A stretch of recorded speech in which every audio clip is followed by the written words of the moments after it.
Have you ever just looked around at the world and felt that deep, nagging sense of injustice? That feeling that things just aren't fair? Well, it turns out that feeling is about as old as humanity itself. So today, we're going to dig into an ancient text, Psalm 37, to see how it tackles this very timeless problem. At its heart, this text is wrestling with one of the most maddening questions we can ask ourselves. Why do people who do wrong, who cut corners, seem to get ahead? You see them succeeding, and you just wonder, how? It can really get under your skin. And believe me, the person who wrote this psalm, they felt it too. In fact, the author basically gives this feeling a name. You could call it the righteousness problem. It's that internal battle we feel when we see dishonesty getting rewarded while people trying to do the right thing are struggling. And that frustration, that's the emotional launchpad for this entire piece of writing. Right out of the gate, the text gives a direct command. It says, "Do not fret, do not be envious." Now that's easier said than done, right? It's human nature to compare ourselves to others. When we see unfair success, that envy switch just flips. So the psalm's first move is to try and short-circuit that feeling, to say, whoa, hold on, stop. Don't let what they seem to have get to you.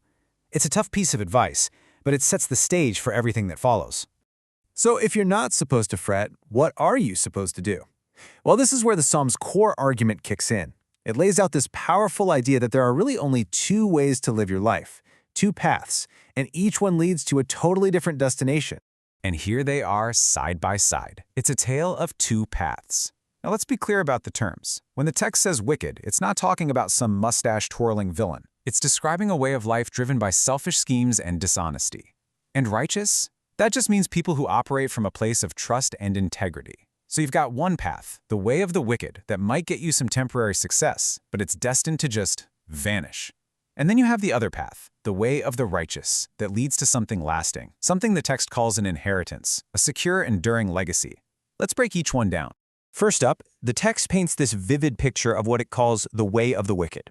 And the key word here isn't just their bad actions, but the idea that whatever they build is fundamentally temporary. It's transient.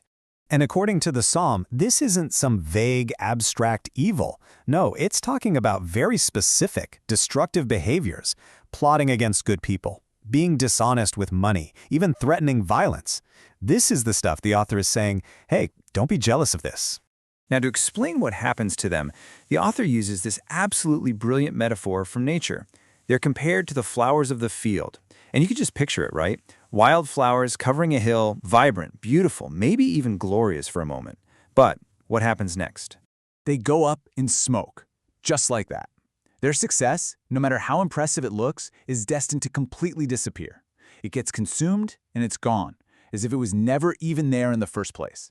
And the text isn't done. It doubles down on this imagery. Their success is like grass in the scorching sun, or fresh green plants that have been cut from their roots. They look good for a minute, but they're going to wither. The whole point is that their foundation is weak, so whatever they build on top of it simply can't last. Okay, so if that's the path that just withers and turns to smoke, what's the alternative? Well, the text doesn't just criticize, it offers a blueprint for what it considers real, lasting success, a kind of deep-rooted endurance. And check this out. Unlike all that scheming and plotting on the other path, this one is about deliberate mindsets and choices. It's a call to act differently, to trust and do good, to find delight, to commit your path, and this last one is huge, to be still and wait patiently. Patience is the secret ingredient here, and it's the total opposite of that frantic, dishonest hustle we saw before. So what's the payoff for all this patience? It's clarity. It's vindication. The text says, while the wicked vanish like smoke, the reward for the righteous is like the sun. It starts like the dawn and just gets brighter and brighter until it's shining like the noonday sun, where it's impossible for anyone to miss. So what do these people actually look like? Well, the psalm gives us a profile. They're described as generous people. They're family-oriented, their kids end up being a blessing, and they're guided by this deep internal moral code. All of this gives them stability. You see that phrase, their feet do not slip? They are grounded, and that is the foundation for a legacy that actually lasts. But here's the catch, and this is probably the most crucial part of the entire argument. This whole thing doesn't promise instant results. This is not about next week or next year. The entire framework is built on a long-term, big-picture, lifetime perspective. And this is the mic drop moment of the whole psalm. The writer totally shifts gears. They move from philosophical argument to their own personal testimony as the ultimate proof. This isn't theory anymore. This is the writers saying, look, I'm telling you what I, myself, have seen over a long, long life. It's an emotional appeal based on decades of just watching.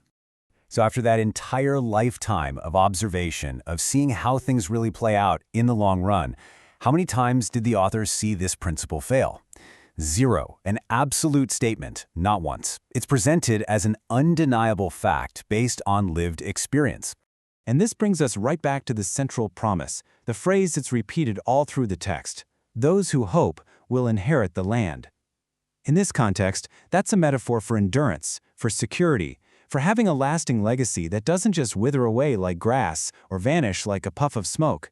It is the ultimate prize for patience and trust. And so that leaves us with a pretty fascinating question to think about. I mean, this text was written thousands of years ago. So in our world today, a world of different challenges and finite resources, what could that central promise to inherit the land really mean for us? What does a true lasting inheritance even look like now? Something to chew on.